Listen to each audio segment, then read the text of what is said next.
Hello everyone, welcome back on Botany Wala channel.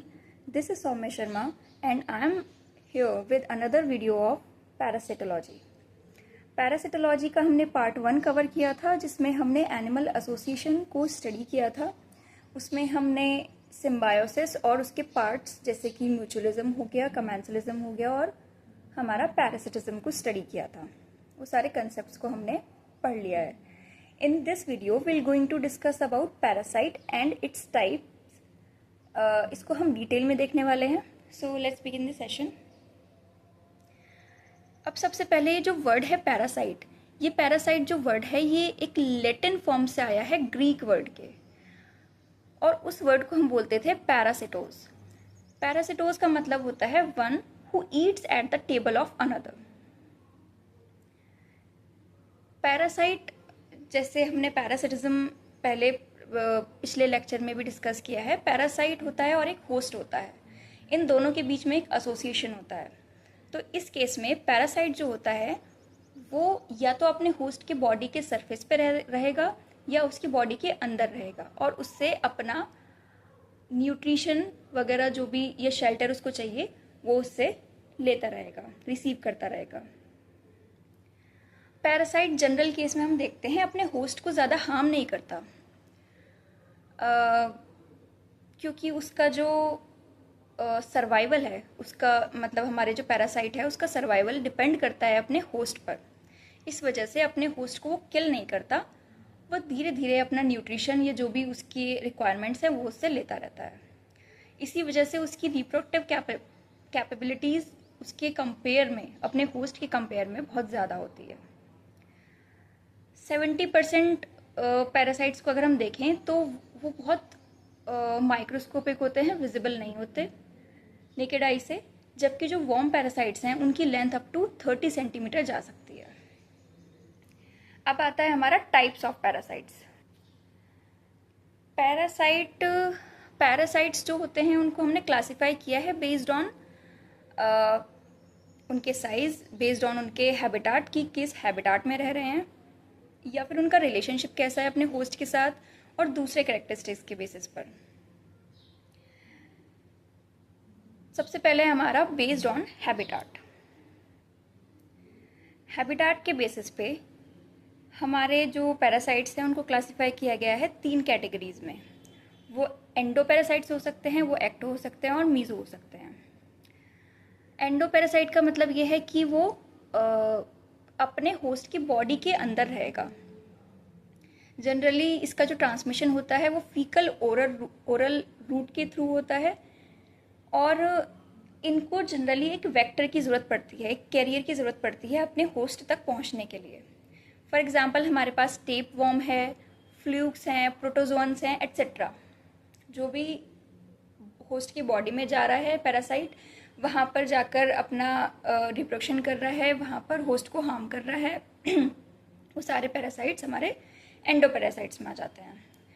Second one is ectoparasites. Ecto का मतलब क्या है, नाम से समझ में आ रहा है, एक्टो मतलब बाहर।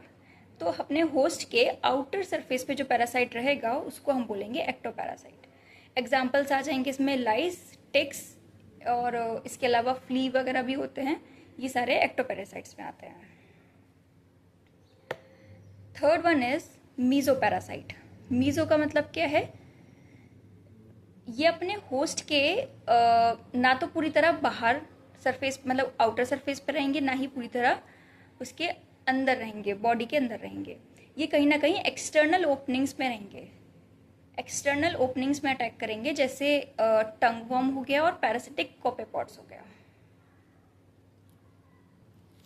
दूसरे टाइप का क्लासिफिकेशन है हमारा साइज के अकॉर्डिंग।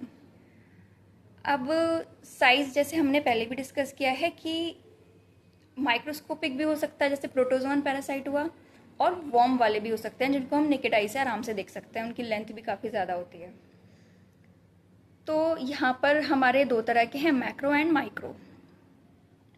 मैक्रो का मतलब जैसे नाम से समझ में आ रहा है, ऐसे पैरासाइट्स जो बड़े हैं जिनको नेकेड आई से देख सकते हैं। टिपिकली ये एग्रीगेटेड पॉपुलेशन में नहीं रहते हैं, जबकि माइक्रो वाले जो हैं ये बहुत छोटे हैं, इनको माइक्रोस्कोप में ही देख सकते हैं, और जनरली यूनिसेलुलर हम देखने को मिलते हैं, जैसे प्रोटोजोन्स। थर्ड टाइप का जो क्लासिफिकेशन है वो हमने किया है dependency on host, based on dependency on host. Host पे किस तरह से डिपेंड है पैरासाइट। सो ये ऑब्लिगेट हो सकता है, फैकल्टेटिव हो सकता है।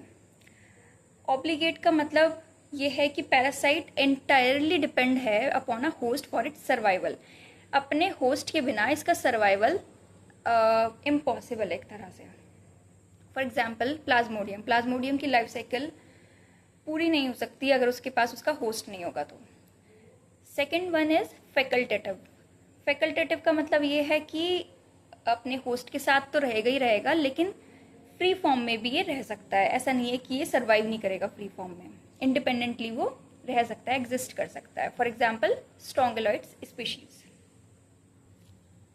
फोर्थ टाइप का हमारा classification based on feeding strategies है, कि वो उसकी फीडिंग स्ट्रेटेजी क्या है।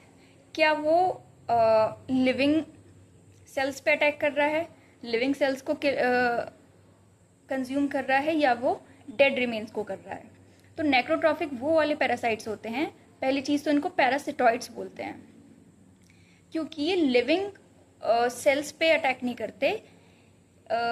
ये पहले किल करेंगे उस सेल को, होस्ट की सेल्स को किल करेंगे और उस डेड ऑर्गेनिक मैटर को कंज्यूम करेंगे।